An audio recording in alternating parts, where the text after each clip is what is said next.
तो चलिए आरटीआई जो बचा हुआ था कल, उसके आगे का क्वेश्चन हम पढ़ाने वाले हैं। सूचना का अधिकार और दायित्व, धारा 3 अध्याय 2।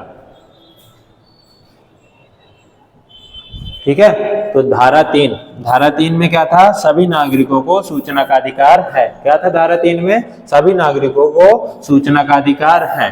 ठीक है, अगला है धारा 4 के 1 के फर्स्ट में क्या था? राष्ट्रपति की नियुक्ति के 120 दिन के भीतर रिकॉर्ड को सूचीबद्ध करना होगा और अनुक्रमित और कंप्यूटराइज्ड करना होगा। धारा 4(1) के फर्स्ट में क्या है? रिकॉर्ड को सूचीबद्ध करना होगा, अनुक्रमित करना होगा और कंप्यूटराइज्ड करना होगा। ठीक है, अगला है धारा 4(1) के बी में क्या था? 120 दिन के भीतर 17 प्रकार की सूचनाएं कौन कौन सी प्रकाशित करनी होगी? आगे देख लेते हैं। 17 प्रकार की सूचनाएं प्रकाशित करना होगा, जैसे संगठन के कार्य, अधिकारियों की शक्तियां, निर्णय प्रक्रिया, नियम, दस्तावेज श्रेणियां, बोर्ड समिति का विवरण, अधिकारियों की डायरेक्टरी, वेतन, बजट, सब्सिडी लाभार्थी, रियायत परमिट और पीआईओ पब्लिक इंफॉर्मेशन ऑफिसर के नाम आदि प्रकाशित करने होंगे। धारा 4 के बी में क्या है? धारा 4 फर्स्ट के सी में क्या है? ठीक है, धारा 4 फर्स्ट के सी में क्या है? महत्वपूर्ण नीतियां बताते समय तथ्यों को प्रकाशित करना होगा। जब भी हमें महत्वपूर्ण नीतियां बनानी होगी तो हमें तथ्यों को प्रकाशित करना होगा कि किस आधार पर हमने नीतियां डिसाइड की हैं। ठीक है, फिर अगला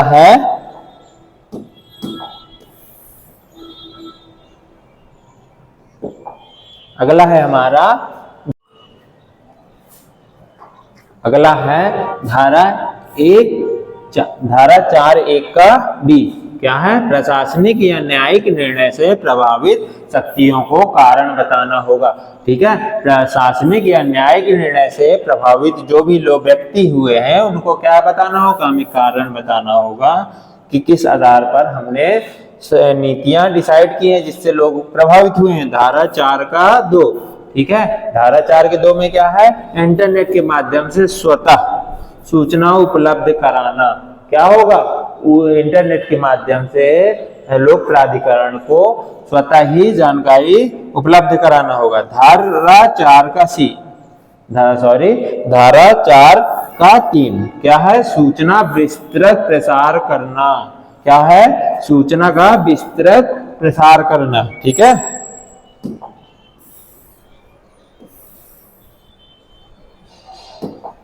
अगला है धारा 4 का 4 में क्या है? सूचना स्थानीय भाषा में निःशुल्क या न्यूनतम लागत पर हो।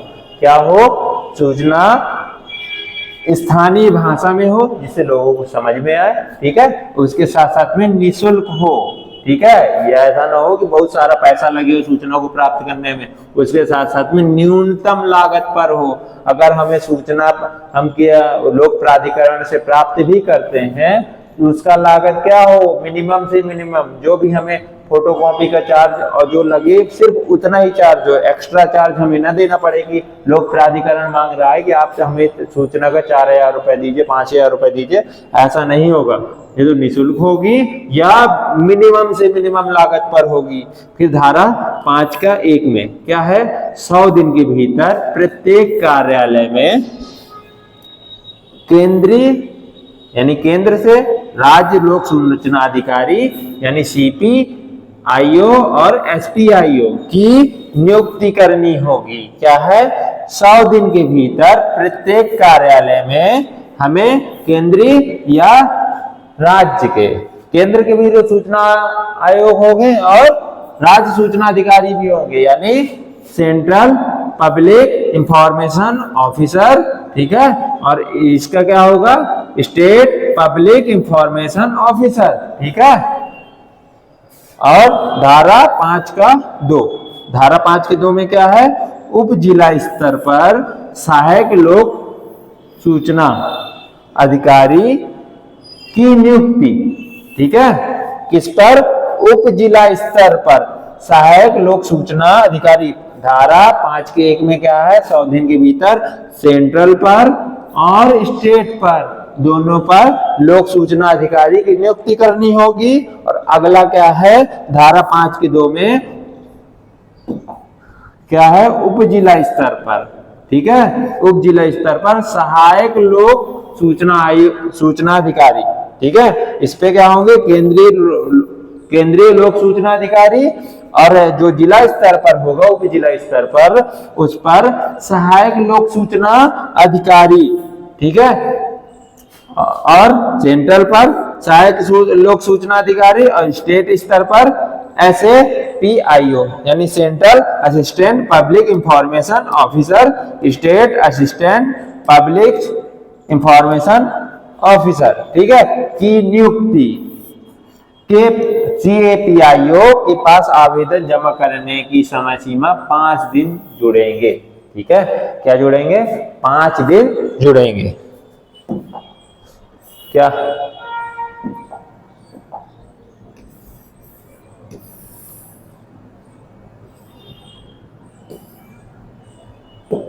क्या है अगला, धारा 6 का 1। धारा 6 के 1 में क्या है, आवेदन लिखित या इलेक्ट्रॉनिक, हिंदी अंग्रेजी स्थानीय भाषा में शुल्क 10 रुपए, मौलिक आवेदन मौखिक आवेदन को लिखित में बदलने में PIO सहायता करेगा।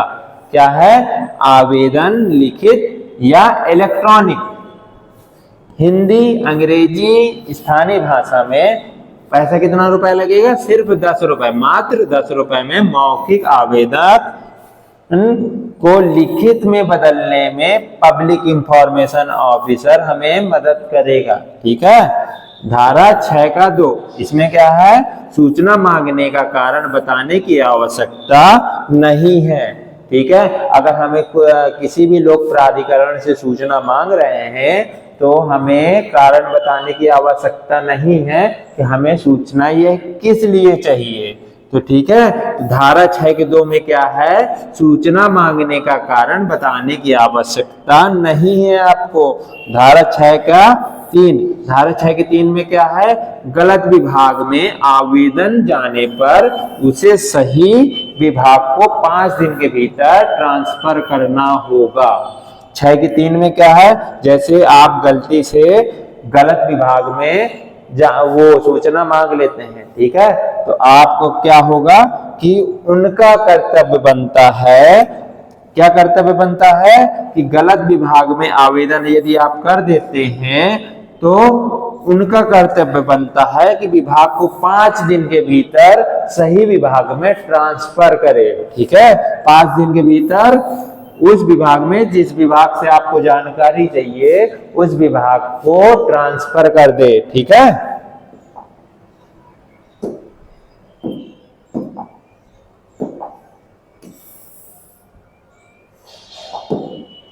अगला है धारा 7 का फर्स्ट, ठीक है।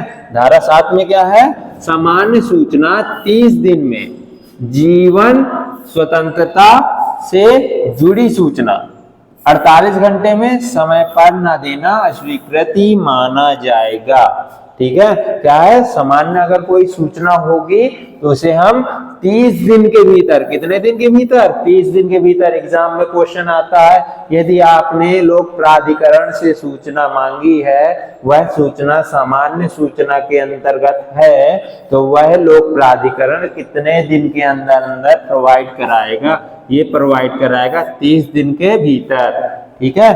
अगला है हमारा जीवन स्वतंत्रता से जुड़ी सूचना 48 घंटे में, अगर आपके जीवन से संबंधित सूचना है या स्वतंत्रता से संबंधित सूचना है तो उसे हमें लोक प्राधिकरण 48 घंटे के अंदर अंदर सूचना उपलब्ध करानी होगी। समय पर न देने पर अस्वीकृत माना जाएगा, ठीक है।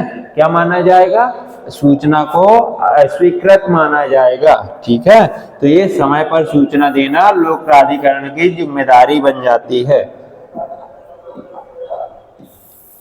अगला है हमारा धारा 7 का 3, इसमें क्या है, लागत, कॉस्ट की जानकारी देना, ठीक है, लागत या कॉस्ट की जानकारी देना। ठीक है,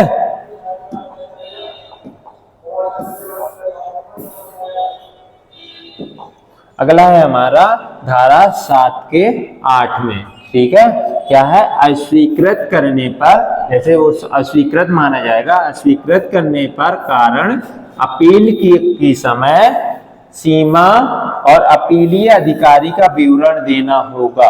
ठीक है, अगर आपने सूचना को अस्वीकृत किया है तो उसका कारण देना होगा, अपील की समय सीमा और अपीलीय अधिकारी का विवरण देना होगा। ठीक है, किसका विवरण देना होगा, अपीलीय अधिकारी का विवरण देना होगा, यानी जिसने अपील की है उसका विवरण देना होगा। ठीक है, धारा 7 का 9 में क्या है, सूचना मांगी गई फॉर्म में ही दी जाएगी। ठीक है, किसमें दी जाएगी, सूचना मांगी गई फॉर्म में ही दी जाएगी, बशर्ते रिकॉर्ड की सुरक्षा संसाधन प्रभावित ना हो। क्या है, सूचना मांगी गई फॉर्म में ही दी जाएगी, जिस फॉर्म में आपने मांगा है, इलेक्ट्रॉनिक्स रूप से या पीडीएफ रूप से या हार्ड कॉपी में, उसमें ही दी जाएगी, बशर्ते क्या है, रिकॉर्ड की सुरक्षा संसाधन प्रभावित ना हो इससे। ठीक है, अगला है धारा 8 के फर्स्ट में, क्या है, छूट है। क्या है, छूट। धारा 8 के फर्स्ट में क्या है, छूट यानी एग्जेप्शन।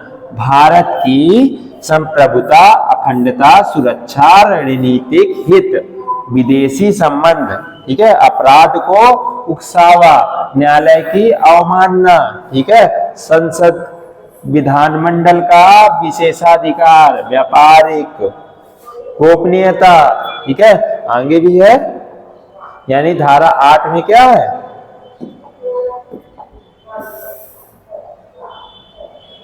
धारा 8 के फर्स्ट में क्या है, छूट है।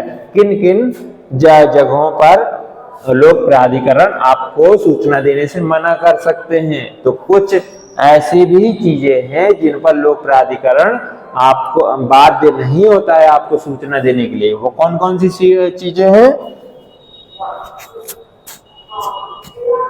ये है, इसमें लिखा गया है छूट पर, धारा 8 के फर्स्ट में क्या लिखा गया है, छूट किसमें किसमें है, भारत की संप्रभुता, अखंडता, सुरक्षा, रणनीतिक हित, विदेशी संबंध, ठीक है, अपराध को उकसावा देने वाले, और न्यायालय की अवमानना, और संसद विधानमंडल, संसद या विधानमंडल का विशेषाधिकार, व्यापारिक गोपनीयता, बौद्धिक संपदा व्यापक लोकहित में दी जा सकती है। ठीक है, अब इसमें क्या क्या है, यदि आप जो सूचना मांग रहे हैं,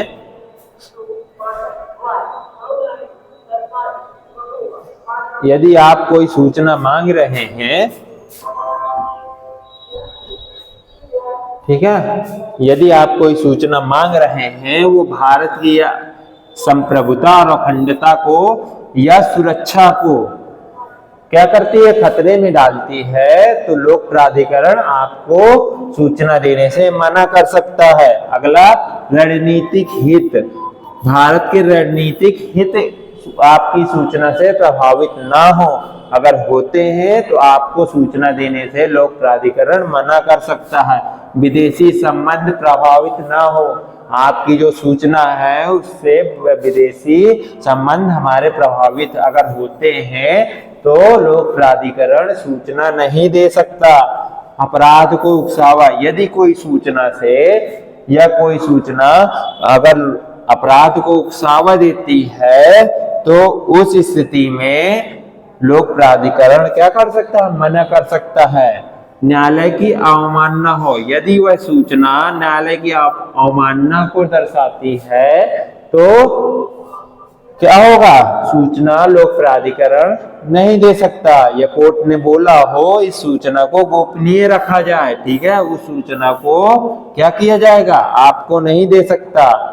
फिर उसके साथ साथ में क्या है, संसद विधानमंडल का विशेषाधिकार, ठीक है, संसद विधानमंडल का जो विशेषाधिकार है उससे संबंधित सूचना आपको नहीं मिलेगी। ठीक है, व्यापारिक गोपनीयता, बौद्धिक संपदा। ठीक है। अब व्यापारिक गोपनीयता क्या है? जैसे कोई कंपनी है, ठीक है, उसने कोई प्रोडक्ट बनाया, ठीक है, उसका कुछ फॉर्मूला है, ठीक है, उसको सरकार के पास उपलब्ध है, ठीक है, तो क्या है, आप सूचना मांगकर ये तो नहीं मांग सकते, ये आप मांगेंगे अगर कि हमें उसका फॉर्मूला बता दो, तो लोक प्राधिकरण ये चीज मना कर देगा, क्योंकि उससे उसके गोपनीयता खंडित होती है। ठीक है। जिससे उसके व्यापार पर बहुत ज्यादा क्या होगा, नुकसान अर्जित कर सकता है वो, यानी नुकसान उसको ज्यादा से ज्यादा लगेगा, इसलिए इस पर भी आपको मना कर सकते हैं। ठीक है। यदि एक शर्त पर सूचना दे सकते, व्यापक लोक हित में दी जा सकती है। यदि वो व्यापक लोक हित में है तो उस आधार पर आपको सूचना दी जा सकती है गोपनीयता की। ठीक है।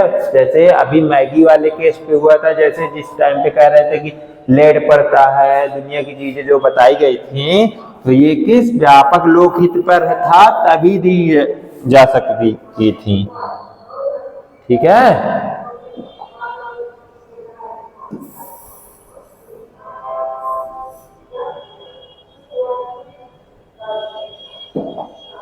और फिड्यूशरी क्या है? विश्वास संबंध। डॉक्टर मरीज, जान को खतरा, जासूस की पहचान। देखो क्या है? फिड्यूशरी यानी विश्वास संबंध में क्या क्या, जैसे डॉक्टर मरीज, ठीक है, कि बीच में क्या होता है, जान का खतरा। ठीक। डॉक्टर मरीज के बीच में अगर कोई गोपनीय बात है, यदि कोई बीमारी है, आप नहीं पूछ सकते लोक प्राधिकरण से, जिससे आपको सूचना प्राप्त करनी है, यानी किसी हॉस्पिटल से आप नहीं पूछ सकते हैं कि उस मरीज को क्या बीमारी थी। ठीक है। ये आप नहीं, या जासूस की पहचान। ठीक है। सभी देशों में किसी न किसी देश के जासूस होते हैं। ठीक है। उसकी पहचान लोक प्राधिकरण नहीं दे सकता। ठीक है। क्या है? जासूस की पहचान नहीं दे सकता, जिससे उसको जान का खतरा भी हो सकता है। जांच अभियोजन में बाधा। ऐसी कोई सूचना जो जांच अभियोजन में बाधा बन सकती है, उसको भी सूचना देने से लोक प्राधिकरण मना कर सकता है। कैबिनेट के कागज पत्र, ठीक है, जैसे निर्णय के बाद सार्वजनिक हो सकते हैं। कैबिनेट के कागज पत्र हैं, उसको आपको पहले प्रोवाइड नहीं कराएगा, निर्णय के बाद ही प्रोवाइड कराएगा। ठीक है। यदि बजट है, ठीक है, बजट बनाया जा रहा है, तो बजट अभी बना नहीं है, पेश नहीं हुआ संसद पर, और आप क्या करते हैं, मांग लेते हैं कि हमें बजट के बारे में पहले से बताइए पेश होने के पहले, तो क्या है, आपको नहीं बताई जाएंगी उस टाइम पे चीजें। क्यों? निर्णय के बाद ही हम सार्वजनिक हो सकते हैं, निर्णय के बाद ही आपको बताया जाएगा। व्यक्तिगत जानकारी, किसी की प्राइवेसी के बारे में आपको लोक प्राधिकरण जानकारी नहीं दे सकता। ठीक है। यानी व्यक्तिगत जानकारी, प्राइवेसी के बारे में छूट है। अगला है नोट में क्या है? जो सूचना संसद विधानमंडल को देने से मना नहीं कर सकते, वह नागरिक को भी नहीं कर सकते। क्या है? जो सूचना संसद विधानमंडल को देने से मना नहीं कर सकते, वह नागरिकों को भी मना नहीं कर सकते। यानी संसद विधानमंडल को आप मना नहीं कर सकते, तो नागरिकों को भी वह सूचना देनी होगी। यानी धारा 8 के 3 में क्या है? 20 वर्ष पुरानी सूचना उपलब्ध कराई जाएगी। क्या है? धारा 8 के 3 में क्या कहता है? 20 वर्ष पुरानी सूचना उपलब्ध कराई जाएगी। यानी आज से लगाकर 20 वर्ष पूर्व तक की जानकारी यानी सूचना आप लोक प्राधिकरण से मांग सकते हैं। किस पर है? 8 के 3 में। 8 के फर्स्ट में क्या है? ए और सी अपवादों को छोड़कर, क्या है, ए सी आई अपवादों को छोड़कर, 8 क्या है, ए सी आई अपवादों को छोड़कर।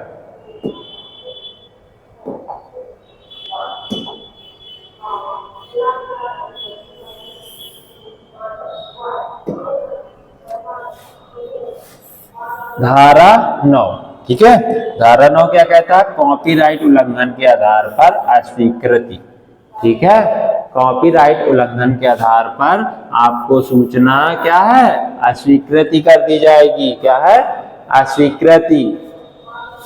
ये यानी आप किसी का कॉपीराइट नहीं ले सकते हैं। अगला है आपका धारा 10, ठीक है, धारा 10 क्या कहता है, पृथक्करण। पृथक्करण में क्या है, गोपनीय भाग को हटाकर शेष सूचना देना होगा, क्या है, गोपनीय भाग को हटाकर सूचना देना होगा। धारा 11 में क्या है, थर्ड पार्टी सूचना, ठीक है, नोटिस 5 दिन में, थर्ड पार्टी का जवाब 10 दिन में, अंतिम निर्णय यानी 40 दिन में, ठीक है, थर्ड पार्टी सूचना क्या है। धारा 11 में क्या कहता है, थर्ड पार्टी सूचना, ठीक है, थर्ड पार्टी सूचना कैसे, सूचना 5 दिन में, सूचना नोटिस 5 दिन में देनी होगी। जैसे उस टाइम पे बताया था ना हमने कि आप किसी और विभाग में जानकारी दे देते हैं तो क्या करना होगा, आप तुरंत उस विभाग में आपकी जानकारी यानी सूचना का वो पहुंचाया जाएगा जिस विभाग में आपको जानकारी चाहिए, जिस विभाग से, ठीक है। और थर्ड पार्टी का जवाब 10 दिन में, अंतिम निर्णय 40 दिन में, ठीक है। अंतिम निर्णय कब आएगा आपका, 40 दिन में। वहां पे अगर सामान्य सूचना है तो कितने दिन में आ जाएगा, 30 दिन में। अध्याय 3, अध्याय 3 में क्या, केंद्रीय सूचना आयोग, सेंट्रल इंफॉर्मेशन कमीशन, ठीक है, क्या है, केंद्रीय सूचना आयोग। अध्याय 3, धारा 12, धारा 12 में क्या है, केंद्र सरकार द्वारा गठन एक मुख्य सूचना आयुक्त और अधिकतम 10 अन्य सूचना आयुक्त। धारा 12 में क्या है, केंद्र द्वारा गठन जो सूचना आयोग होगा उसमें एक क्या होगा, मुख्य सूचना आयुक्त होगा। कौन होगा, एक मुख्य सूचना आयुक्त होगा और अधिकतम 10 अन्य सूचना आयुक्त होंगे, यानी टोटल 11 लोग। कितने लोग होंगे, 11 लोग। कितने लोग, 11 लोग।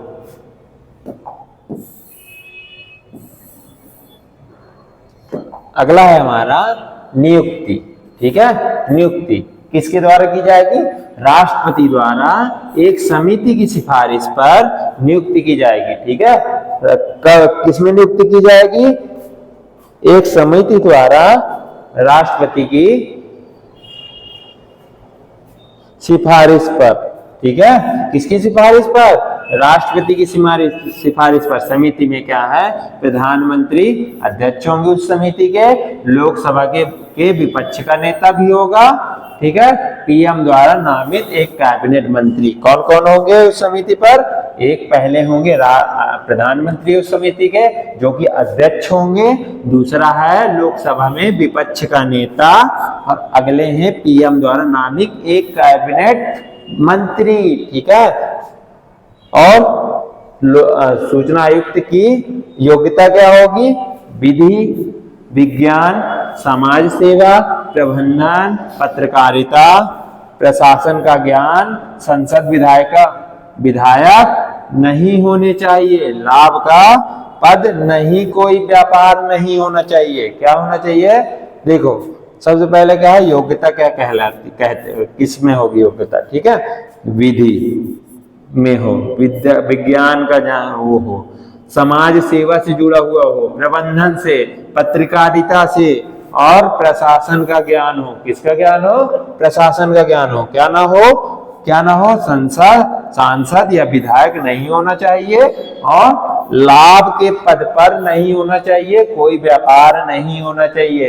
यानी जो सूचना आयुक्त होगा वो किस किस क्षेत्र में होना चाहिए, विधि का नॉलेज होना चाहिए उसको, या फिर विज्ञान का, समाज सेवा का, प्रबंधन का, पत्रकारिता का और प्रशासन का ज्ञान होना चाहिए। ठीक है, क्या नहीं होना चाहिए, सांसद विधायक नहीं होना चाहिए, और क्या नहीं होना चाहिए, लाभ का के पद पर और व्यापार नहीं होना चाहिए उसका। मुख्य सूचना आयोग यानी CIC, ठीक है, इसका केंद्रीय सूचना आयोग, ठीक है, केंद्रीय सूचना आयोग का मुख्यालय कहाँ है, केंद्रीय सूचना आयोग का मुख्यालय है दिल्ली। कहाँ पर है, दिल्ली में। धारा 13 में क्या है, कार्यकाल, ठीक है। तो जो मुख्य सूचना आयुक्त और अन्य सूचना आयुक्त के कार्यकाल क्या है, 2019 के बाद सरकार द्वारा निर्धारित वर्तमान में 3 वर्ष है या 65 वर्ष की आयु, पुनर्नियुक्ति नहीं, शपथ राष्ट्रपति द्वारा, त्याग पत्र राष्ट्रपति को, ठीक है। यानी क्या क्या है, 2019 के बाद सरकार द्वारा निर्धारित क्या है, वर्तमान में 3 साल है या 65 वर्ष की आयु पूर्ण कर चुका हो। अगला क्या है, पुनर्नियुक्ति नहीं हो सकती उसकी, और शपथ राष्ट्रपति द्वारा या त्यागपत्र भी किसके द्वारा, राष्ट्रपति को ही दिया जाएगा, क्योंकि नियुक्ति कौन करता है, राष्ट्रपति की सिफारिश पर।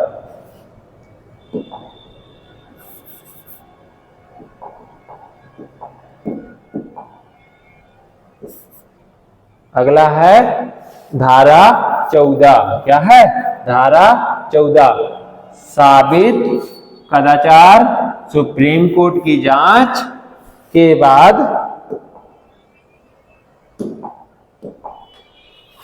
क्या है, साबित कदाचार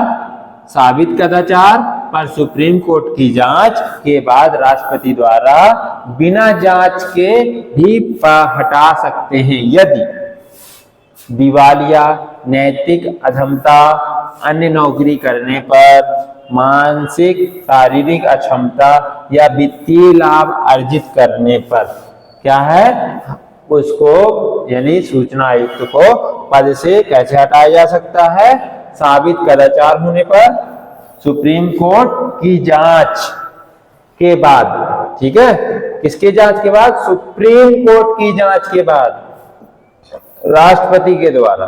किसके द्वारा हटाया जाएगा, राष्ट्रपति के द्वारा। किसमें है, धारा 14, किस पे है, धारा 14, बिना जांच के भी हटा सकते हैं। कब हटा सकते हैं बिना जांच के, सूचना आयुक्त को, यदि दिवालिया हो, वो क्या हो, दिवालिया हो, या नैतिक अधमता हो उसके अंदर, ठीक है, या अन्य नौकरी करने पर, और मुख्य मतलब सूचना आयुक्त के और भी वो दूसरी नौकरी कर रहा हो, और मानसिक या शारीरिक अक्षमता ना हो, क्या हो, मानसिक या शारीरिक अक्षमता ना हो, या वित्तीय लाभ अर्जित करने पर, यानी वित्तीय लाभ अर्जित कर रहा है तो उसको बिना जांच के भी हटा सकते हैं।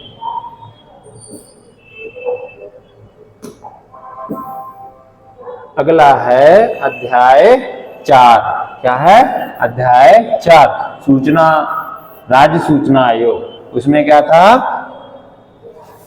पिछले केंद्र सूचना आयोग, अब क्या आया, अध्याय 4 में राज्य सूचना आयोग, अध्याय 3 में क्या था, केंद्र सूचना आयोग। अब देखो धारा 15 क्या कहता है, धारा 15, गठन राज्य सरकार के द्वारा। उसमें केंद्र सूचना आयोग को कौन गठन करता था, केंद्र सरकार, ठीक है। इसमें गठन किसके द्वारा होता है, राज्य सरकार के द्वारा। एक राज्य मुख्य सूचना आयुक्त और अधिकतम राज्य सूचना आयुक्त, यानी केंद्र पर भी एक मुख्य सूचना आयुक्त होगा और अन्य 10 सूचना आयुक्त होंगे। नियुक्ति राज्यपाल द्वारा, वहां पे नियुक्ति किसके द्वारा की जाती है, राष्ट्रपति के द्वारा। यहाँ पे नियुक्ति किसके द्वारा की जाती है, राज्य सूचना आयोग में, राज्यपाल के द्वारा, किसके द्वारा? राज्यपाल के द्वारा। धारा 16, धारा 16 में क्या है? कार्यकाल 3 वर्ष या 65 वर्ष, पुनर्नियुक्ति नहीं हो सकती। केंद्र में भी पुनर्नियुक्ति नहीं हो सकती और राज्य में भी पुनर्नियुक्ति नहीं हो सकती। कार्यकाल कितने वर्ष का है? 3 वर्ष का है। यानी राज्य सूचना आयुक्त हो या केंद्र सूचना आयुक्त, उसका कार्यकाल कितना होगा? 3 वर्ष या 65 वर्ष। ठीक है, पुनर्नियुक्ति नहीं हो सकती उसकी। अगला है धारा 17, पद से हटाना। ठीक है, पद से हटाना प्रक्रिया CIC जैसी। कैसी है? केंद्रीय सूचना आयोग जैसी ही सेम प्रक्रिया है। कैसी है? केंद्रीय सूचना आयोग जैसी ही प्रक्रिया है। कैसी? कि किसी लाभ के पद पर ना हो, ठीक है, नैतिक अधमता ना हो, ठीक है, ये सारी वो हो, या सुप्रीम कोर्ट की जांच द्वारा। अध्याय 5, अध्याय 5 में क्या है? शक्तियां और अपील। अध्याय 5 शक्तियां और अपील, यानी धारा 18। ठीक है, धारा 18 में क्या है? आयोग की शिकायत सुनने और जांच करने की शक्ति PIO, नियुक्ति न होना, सूचना मना करना, समय सीमा पर फीस मांगना, भ्रामक सूचना आदि। क्या है? धारा 18 में आयोग की शिकायत सुनने और जांच करने की शक्ति। क्या है? आयोग की शिकायत सुनने और जांच करने की शक्ति में क्या है? PIO की नियुक्ति ना होना, अगर पब्लिक इंफॉर्मेशन ऑफिसर की नियुक्ति नहीं हुई है, सूचना मना करना, ठीक है, सूचना देने से मना करना, या समय सीमा पार हो जाना, यदि आपके 30 दिन से ऊपर हो गए हैं, फीस मांगा यानी अनुचित फीस मांगी जा रही है आपसे, या भ्रामक सूचना देना। क्या है? धारा 18 के अंतर्गत है। धारा 19, ठीक है, धारा 19 में क्या है? अपील। प्रथम अपील किसको कर सकते हैं? वरिष्ठ अधिकारी को 30 दिन के भीतर। किसको कर सकते हैं? वरिष्ठ अधिकारी को। ठीक है, यानी आयोग की शिकायत अगर आपकी पब्लिक इंफॉर्मेशन ऑफिसर शिकायत नहीं सुन रहा है तो अगले में क्या है? आप अपील कर सकते हैं। पहली अपील किसको कर सकते हैं? प्रथम अपील किसको कर सकते हैं? वरिष्ठ अधिकारी को। 30 दिन के भीतर करनी होगी आपको अपील।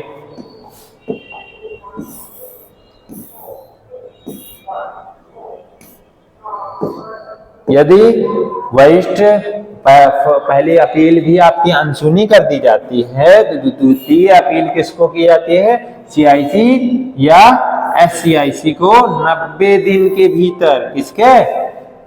यानी किस? केंद्र सूचना आयोग या राज्य सूचना आयोग को 90 दिन के भीतर। और निपटारा क्या है? 30 से 45 दिन के भीतर आयोग का निर्णय बाध्यकारी है। क्या है? आयोग का निर्णय बाध्यकारी है। ठीक, फिर अगला है हमारा अंतिम उपाय। अंतिम उपाय क्या है? अगर आपका कोई पब्लिक इंफॉर्मेशन ऑफिसर भी नहीं सुन रहा, आयोग भी नहीं सुन रहा, तो अंतिम उपाय है आपके पास में अनुच्छेद 226 में आप कहाँ जा सकते हैं? High court. ठीक है, यदि आपकी शिकायत आपने सूचना मांगा, पब्लिक इंफॉर्मेशन ऑफिसर हो या आयोग हो, सभी ने मना कर दिया, तो अनुच्छेद 226 के अंतर्गत आप कहाँ जा सकते हैं? High court. और आयोग की शक्तियां, ठीक है, अब क्या है? आयोग की शक्तियां, ठीक है, अनुपालन आदेश, मुआवजा, पेनल्टी, आवेदन खारिज करना। ठीक है, आयोग की शक्तियों में क्या क्या है? अनुपालन आदेश देना, मुआवजा, ठीक है, पेनल्टी, आवेदन खारिज करना, ये सब क्या है? आयोग की शक्तियां। ठीक है, अब देखिए, यदि आपका वो हो गया है, ठीक है, अगर किसी ने आपकी बात नहीं सुनी है, आपको सूचना प्रोवाइड नहीं कराई गई है, तो क्या हुआ होगा? धारा 20 में दंड का प्रावधान है। किसका? दंड का प्रावधान है।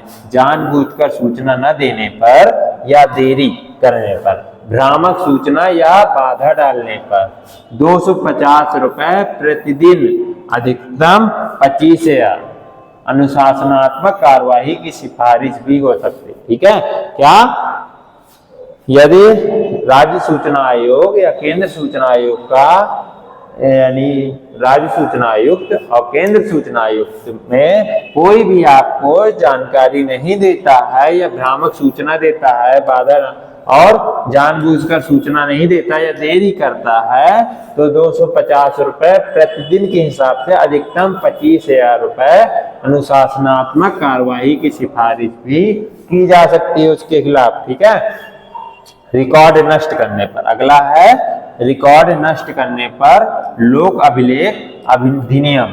अगर आपका रिकॉर्ड नष्ट किए जाते हैं, यानी आपने सूचना मांगी, ठीक है, उसने क्या किया, रिकॉर्ड को नष्ट कर दिया, तो लोक अभिलेख अधिनियम 1993 की धारा 9 के तहत 5 वर्ष की जेल या 10,000 का जुर्माना दोनों लग सकता है। किस पर?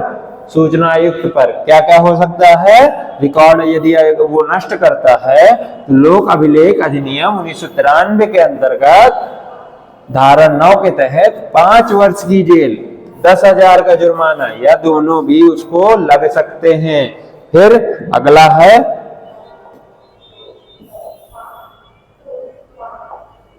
अध्याय 6। ठीक है, लास्ट है अध्याय 6, विविध यानी मिसलेनियस। ठीक है, धारा 21। धारा 21 में क्या है? सद्भावना पूर्वक कार्यवाही से संरक्षण। क्या है इसमें? लोक सूचना आयुक्त को भी कुछ संरक्षण प्राप्त है यदि उसने सद्भावना पूर्वक कार्यवाही की है, तो उसको भी संरक्षण, यानी आप उसके खिलाफ कोर्ट में या उसके खिलाफ कोई भी कार्यवाही नहीं होगी, यानी उसने पूरी ईमानदारी से काम किया है। ठीक है, धारा 22 आरटीआई एक्ट का प्रभाव अन्य कानूनों ऑफिशियल सीक्रेट एक्ट पर सर्वोपरि, ठीक है, होगा। ठीक है, क्या है? आरटीआई एक्ट का प्रभाव अन्य कानूनों, ठीक है, यानी कौन सा? ऑफिशियल सीक्रेट एक्ट पर सर्वोपरि होगा। ठीक है, क्या होगा? सर्वोपरि होगा। धारा 23 में क्या है? न्यायालयों के हस्तक्षेप पर रोक है। क्या है? धारा 23 में न्यायालयों के हस्तक्षेप पर रोक।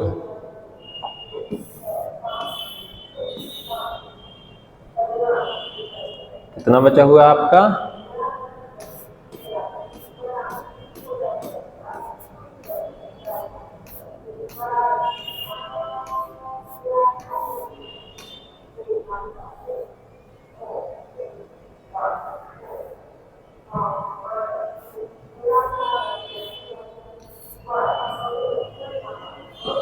अगला है आपका धारा 24, द्वितीय अनुसूची के सुरक्षा संगठनों पर यह एक्ट लागू नहीं होगा। ठीक है, द्वितीय अनुसूची में क्या है आपका? ठीक है, सुरक्षा संगठनों पर यह एक्ट लागू नहीं होगा। अपवाद मानवाधिकार उल्लंघन और भ्रष्टाचार मानवाधिकार की सूचना 45 दिन में आयोग को अनुमोदन से। ठीक है, अगला है धारा 25। क्या है? वार्षिक रिपोर्ट। ठीक है, धारा 25 में क्या है? वार्षिक रिपोर्ट। अगला है नियम बनाने की शक्ति। ठीक है, नियम बनाने की शक्ति। धारा 28 सक्षम प्राधिकारी स्पीकर चेयरमैन सीजीआई सरकार को। ठीक है, नियम बनाने की शक्ति किसके पास है? नियम बनाने की शक्ति सक्षम प्राधिकारी speaker, chairman, chief justice of India या सरकार को है। ठीक है, अगला धारा 30 कठिनाइयां दूर करने की शक्ति 2 वर्ष। ठीक है, कठिनाइयां दूर करने की शक्ति कितने वर्ष है? 2 वर्ष। लास्ट है आपका धारा 31 निरसन 2002 का एक्ट रद्द। ठीक है, जो सूचना का स्वतंत्रता अधिनियम था ना, वो धारा 31 के अंतर्गत क्या कर दिया गया था? रद्द कर दिया गया था। ठीक है, अब अगला है द्वितीय अनुसूची सूचना संगठन। ठीक है, जो अभी हमने पढ़ा है, अभी क्या पढ़ा हमने? इसमें पढ़ा है ना हमने, क्या पढ़ा है, देखो ये पढ़ा है, क्या पढ़ा है हमने, धारा 24। धारा 24 में क्या था, द्वितीय अनुसूची के सुरक्षा संगठनों पर यह एक्ट लागू नहीं होगा। ठीक है, अब द्वितीय अनुसूची में क्या है आगे हम पढ़ेंगे। ठीक है, देखो धारा 24 में क्या था, द्वितीय अनुसूची में यह एक्ट लागू नहीं होगा। अब द्वितीय अनुसूची में सुरक्षा संगठन देखो, यानी आईबी, इंटेलिजेंस ब्यूरो 1887 में स्थापना हुई थी, रॉ 1968 में स्थापना। ठीक है, और डीआरआई 1957 में।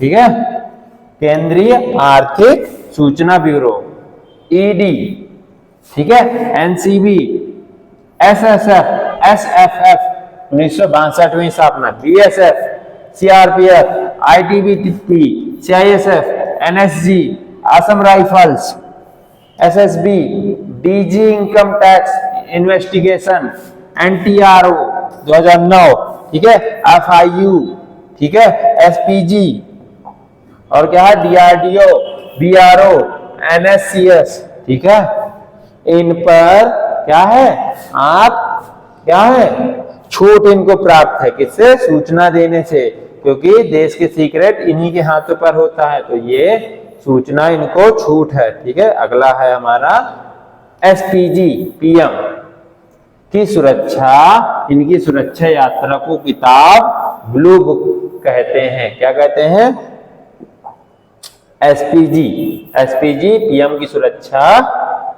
ठीक है, क्या है, एसपीजी पीएम की सुरक्षा, इनकी सुरक्षा यात्रा किताब को क्या कहते हैं, सुरक्षा यात्रा किताब को ब्लू बुक कहते हैं। क्या कहते हैं, ब्लू बुक कहते हैं। क्या कहते हैं, ब्लू बुक। ठीक है,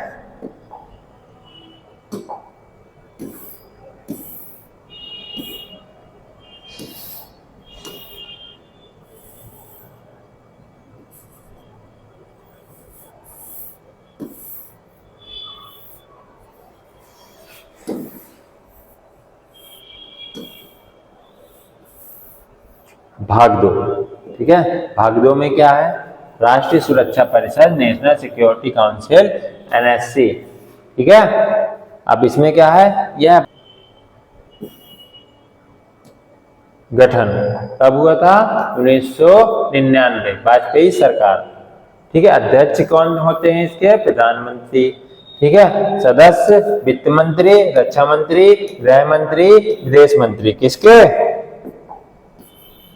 यानी राष्ट्रीय सुरक्षा परिषद। राष्ट्रीय सुरक्षा परिषद के अध्यक्ष कौन होते हैं, प्रधानमंत्री। गठन कब हुआ था, 1999। ठीक है, सदस्य कौन कौन होते हैं, वित्त मंत्री, रक्षा मंत्री, गृह मंत्री और विदेश मंत्री। ठीक है, एनएसए, राष्ट्रीय सुरक्षा सलाहकार। ठीक है, एनएसए, नेशनल सिक्योरिटी एडवाइजर। ठीक है, राष्ट्रीय सुरक्षा सलाहकार। यह परिषद के सचिव होते हैं, रैंक कैबिनेट मंत्री लेवल के। किस रैंक के होते हैं, कैबिनेट मंत्री लेवल के। और सहायता के लिए 3 उपराष्ट्रीय सुरक्षा सलाहकार, 1 मिलिट्री सलाहकार और 1 समुद्री सुरक्षा समन्वयक होते हैं। कौन कौन होता है, सहायता के लिए 3 उपराष्ट्रीय सुरक्षा सलाहकार, 1 मिलिट्री सलाहकार, 1 राष्ट्रीय समुद्री सुरक्षा समन्वयक होते हैं। ठीक है,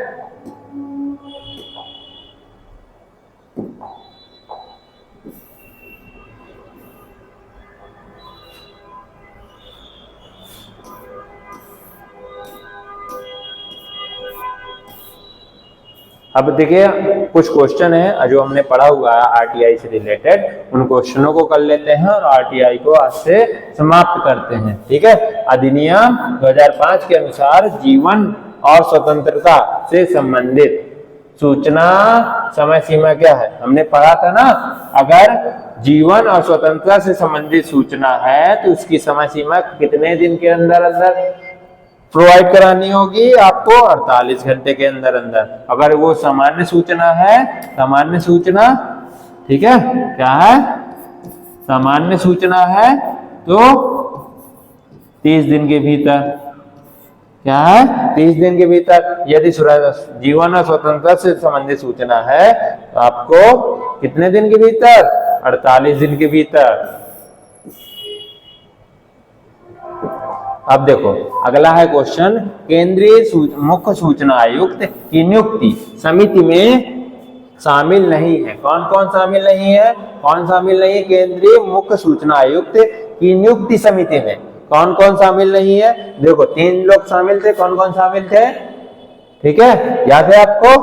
पहला प्रधानमंत्री, ठीक है,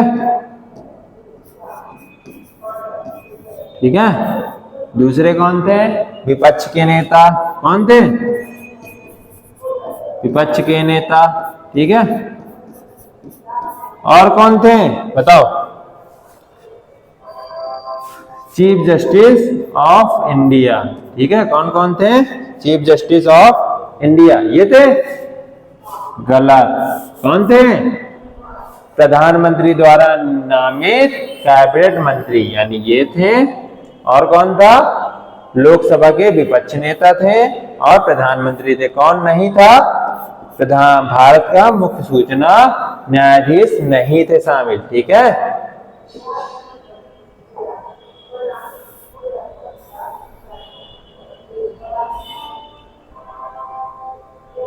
अब अगला क्वेश्चन है हमारा, आरटीआई अधिनियम किस धारा के तहत सूचना परिभाषित किया जाता है?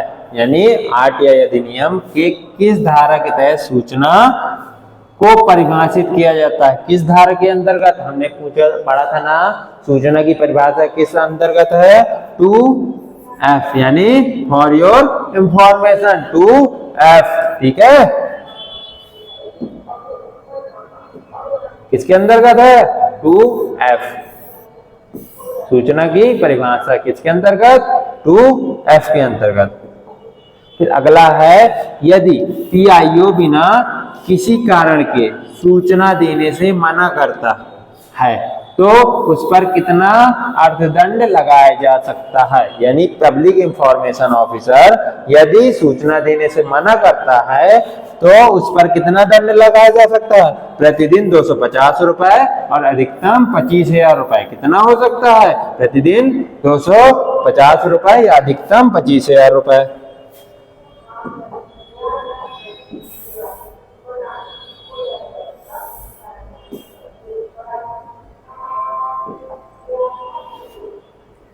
ठीक है। अगला है क्वेश्चन, विनीत बंदोपाध्याय बनाम सीबीएसई मामला किस विषय से संबंधित था? विनीत बंदोपाध्याय बनाम सीबीएसई बोर्ड का मामला किस विषय से संबंधित था?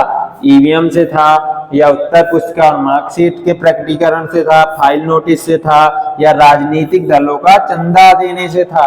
किससे था? ये था हमारा उत्तर पुस्तिका और मार्कशीट के प्रकटीकरण से। किससे था? उत्तर पुस्तिका और मार्कशीट के प्रकटीकरण से, ठीक है। अगला है क्वेश्चन हमारा,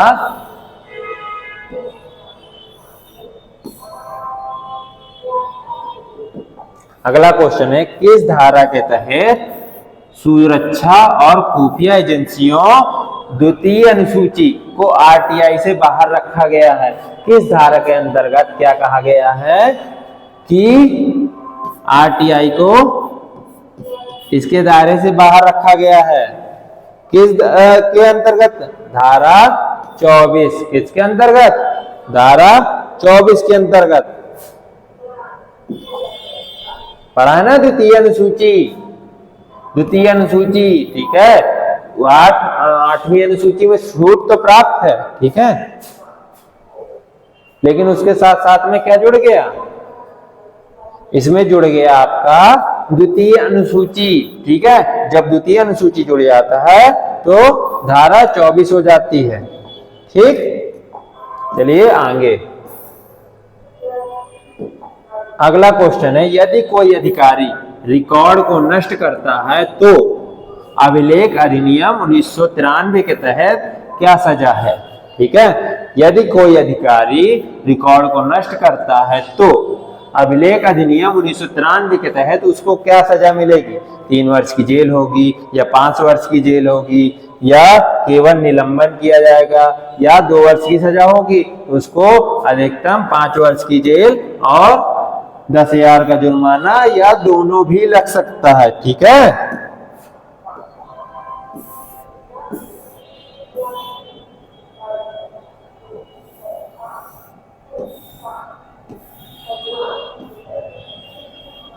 अब अगला क्वेश्चन है, राष्ट्रीय सुरक्षा परिषद एनएससी का अध्यक्ष कौन होता है? ठीक है, राष्ट्रीय सुरक्षा परिषद एनएससी का अध्यक्ष कौन होता है? कौन होता है? कौन होता है बताइए? ये होता है प्रधानमंत्री। राष्ट्रीय सुरक्षा परिषद का अध्यक्ष कौन होता है? प्रधानमंत्री। ठीक है,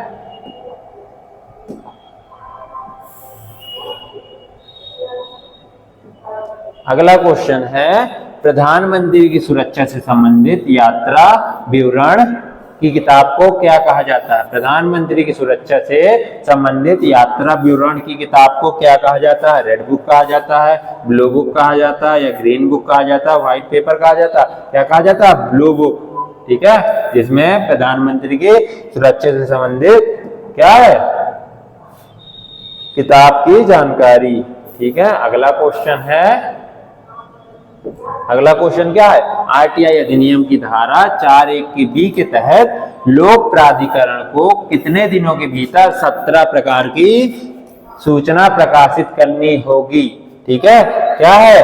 आरटीआई अधिनियम की धारा 4(1)(b) के अंतर्गत किसमें 120 दिन के भीतर, कितने दिन के भीतर? 120 दिन के भीतर।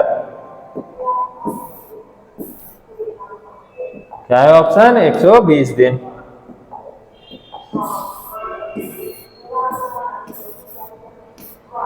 चलिए, यही हमारा आरटीआई आज से समाप्त हो गया। ठीक है, मिलते हैं अगले वीडियो में, तब तक के लिए जय हिंद। अगर वीडियो अच्छी लगी हो तो हमारे चैनल को सब्सक्राइब करिएगा। Thank you so much.